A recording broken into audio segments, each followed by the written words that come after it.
In the USA, this year is once again a presidential election year. And once again, like every 4 years, the question is, will a Democrat or a Republican move into the White House? But how do presidential elections in America work exactly? Well, to explain that, it isn't enough just to look at the one election day, because the whole election year is important. Election years begin with primaries and caucuses. They're elections to decide which Democrat candidate will compete against which Republican candidate in the presidential election. As regards the Democrats, it's almost certain that President Barack Obama will run for a second term. But who will Obama's rival be? Well, that's decided in the primaries and caucuses. Here, several Republicans compete for nomination as the presidential candidate.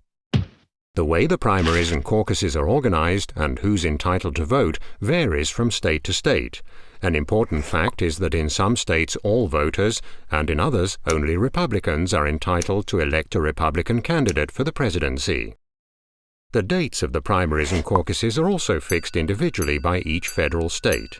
One day, Super Tuesday, is special. On Super Tuesday this year, 10 states elect a Republican candidate. But these Republican contenders for nomination as the presidential candidate are not elected directly, because citizens only elect delegates, who in turn are bound to a particular candidate. Altogether, 2,286 delegates are elected. The winner of the primaries is the candidate who ultimately obtains more than half of the delegates' votes. Once all the states have elected their delegates, it's usually clear who the candidate for the presidency will be. But officially, the delegates only vote for their candidate at the party's national convention.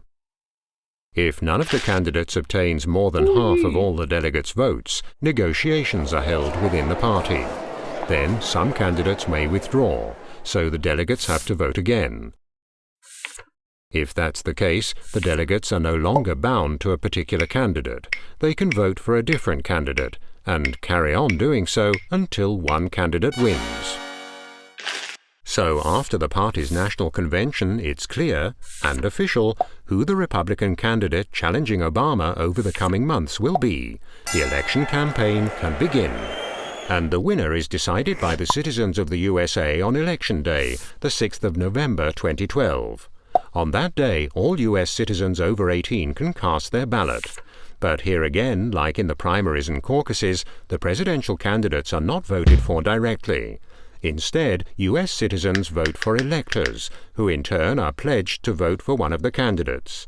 So if someone wants Obama to be president again, he votes for an elector who is also for Obama. The number of electors in each federal state depends on the state's population. So at the end of an election day, in every state, a certain number of electors are for a Democrat president and a certain number are for a Republican president. However, they're not simply assigned to the presidential candidates, because in almost all states, the winner-takes-it-all principle applies. Let's assume a state has 10 electors. 6 of them are for Obama and 4 for the Republican candidate. Then Obama has won the election in that state and gets the votes of all 10 electors. The Republicans go away empty-handed. The winner of a state takes it all. This is the reason why the election campaign is harder fought in some states than in others, because while Texas, for example, almost always elects a Republican majority and California almost always a Democrat majority, there are other states where the result is not so certain. These are the so-called swing states. Florida, for example, is usually a swing state. Before every election, it's uncertain which candidate will win there. Altogether, there are 538 electors. The candidate who has more than half of all electors on his side has won the election. And there, the 25 electors from Florida can definitely be decisive. So after the electors have been elected, it's actually already clear who will be president. But officially, the president is elected later by the Electoral College. It's then that all the electors cast their votes in their state, on the 17th of December.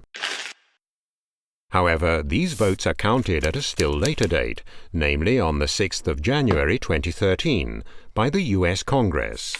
And finally, then and there, it's also officially announced who will be entitled to move into the White House for the next 4 years.